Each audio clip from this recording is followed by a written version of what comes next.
Assalamualaikum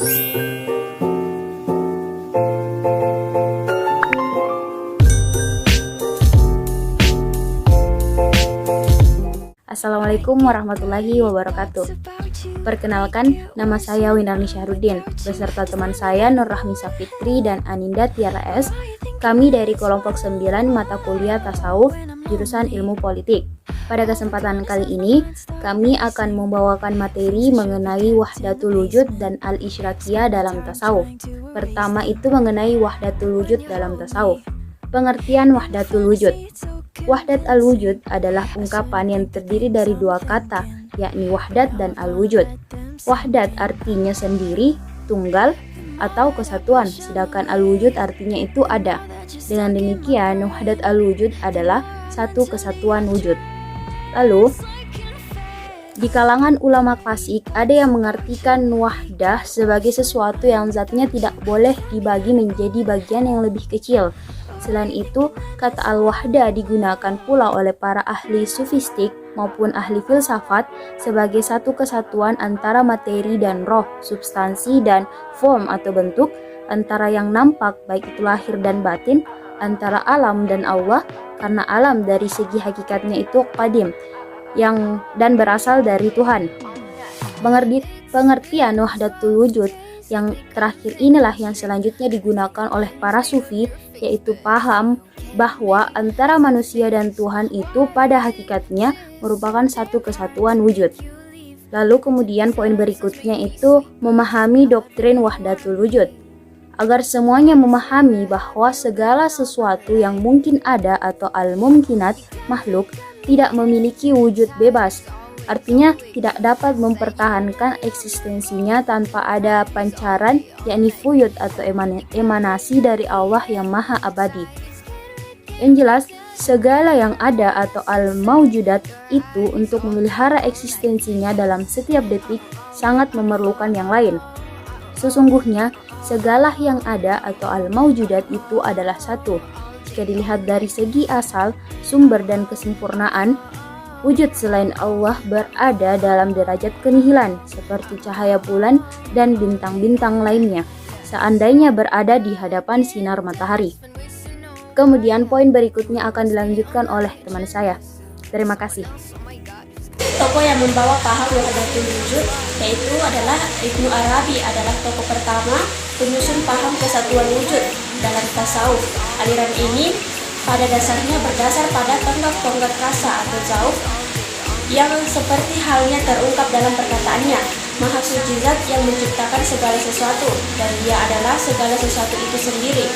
Ungkapan terkenal para penganut kesatuan wujud melalui ucapan Ibnu Arabi inilah sandaran mereka menolak tentang penciptaan dari tiada. Kemudian Ibnu Arabi mengemukakan maksud Allah menciptakan semua makhluk pada umumnya dan manusia pada khususnya adalah agar dia bisa melihat dan mengetahui dirinya dalam suatu bentuk yang dengan hal itu tampak jelas sifat-sifat atau nama-namanya. Dengan begitu, dia pun tersingkap dari karunia yang tersembunyi atau zat mutlak yang bebas dari segala hubungan dan ikatan, tetapi karunia yang terungkap dari zat mutlak tersebut tidak dapat kemutlakan dan kebebasan itu, melainkan dalam ketertarikan serta keterbatasannya. Kemudian yang kedua itu adalah Isyrakiyah dalam tasawuf. Pengertian sakariyah dan sumbernya. Kata isyrak mempunyai banyak arti, antara lain terbit dan bersinar, berseri-seri, terang karena disinari dan menerangi. Tegasnya, Isyraki berkaitan dengan kebenderangan atau cahaya yang umumnya digunakan sebagai lambang kekuatan, kebahagiaan, ketenangan, dan hal lainnya yang membahagiakan. Lawannya adalah kegelapan yang dijadikan lambang keburukan, kesusahan, kerendahan, dan semua yang membuat manusia menderita.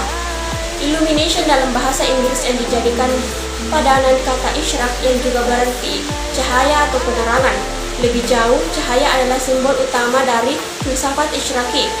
Simbol cahaya digunakan untuk menetapkan satu faktor yang menentukan wujud, bentuk, dan materi. Hal-hal masuk akal yang primer dan sekunder, intelek, jiwa, serta individual dan tingkat-tingkat intensitas pengalaman mistik. Kemudian materi selanjutnya akan dibawakan oleh teman saya atas nama Aninda Tiara S. Selanjutnya, sumber-sumber pengetahuan yang membentuk pemikiran Ishraq Suhrawardi. Ada 5 pemikiran. Yang pertama itu pemikiran-pemikiran Sufisme, khususnya karya-karya Al-Hallaj dan Al-Ghazali. Salah satu karya Al-Ghazali, Mishkat Al-Anwar, yang menjelaskan adanya hubungan antara nur atau cahaya dengan iman, mempunyai pengaruh langsung pada pemikiran iluminasi Suhrawardi. Yang kedua itu pemikiran filsafat peripatetik Islam, khususnya filsafat Ibnu Sina. Meski Suhrawardi mengkritik sebagian pemikiran Ibnu Sina, tetapi ia memandangnya sebagai asas penting dalam memahami keyakinan-keyakinan Isyraqi. Yang ketiga itu pemikiran filsafat sebelum Islam, yakni aliran Pitagoras 580 sampai 500 sebelum Masehi. Platonisme dan Hermenisme sebagaimana yang tumbuh di Alexandria, kemudian dipelihara dan disebarkan di timur dekat oleh kaum Syabi'ah Harran yang memandang kumpulan aliran Hermes sebagai kitab samawi mereka. Yang keempat, pemikiran-pemikiran hikmah Iran kuno. Di sini Suhrawardi mencoba membangkitkan kembali keyakinan-keyakinan baru dan memandang para pemikiran Iran kuno sebagai pewaris langsung hikmah yang turun sebelum datangnya bencana taufan yang menimpa kaum Nabi Idris atau Hermes. Yang terakhir itu bersandar pada ajaran Zoroaster dalam menggunakan lambang-lambang cahaya dan kegelapan, khususnya dalam ilmu malaikat, yang kemudian ditambah dengan istilah-istilahnya sendiri. Selanjutnya, wujud dalam hikmat al-Ishraq. Hikmat al-Ishraq yang merupakan sintetis antara tradisi filsafat peripatetik, kebijaksanaan kuno dan tasawuf.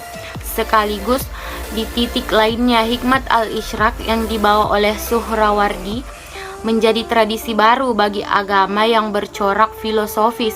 Tradisi filosofis ini memunculkan aliran yang berbeda dari kalangan sufi.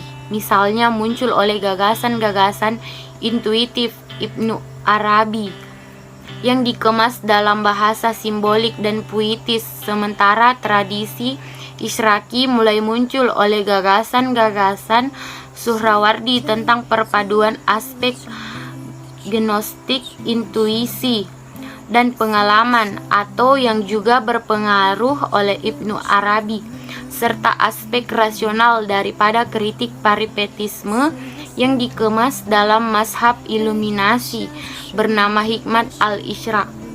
Mazhab ini disebut sebagai mazhab iluminasi karena menurut teori mistiknya, Tuhan dan dunia jiwa seharusnya ditafsirkan sebagai cahaya, dan proses pemahaman kita merupakan pencerahan dari atas melalui perantaraan jiwa-jiwa yang memenuhi ruang dalam tataran ontologis untuk memahami dan meraih kebenaran. Suhrawardi menawarkan sebuah pendekatan melalui terminologi cahaya karena menurutnya cahaya adalah realitas yang paling nyata dan tidak terdefinisikan. Cahaya itu dinamakan sebagai wahdat al-Ishraq yang aktivitas berpikir atau cogito ta'wul, cahaya utama atau nur al-anwar beserta emanasi yang dihasilkan. Meski tidak seluruhnya sama memiliki kemiripan dengan teori emanasi Plotinus yang dikembangkan oleh para pengikutnya dari kalangan Neoplatonis maupun para filosof Islam. Ya, itulah tadi hasil presentasi dari kelompok kami. Terima kasih. Assalamualaikum warahmatullahi wabarakatuh.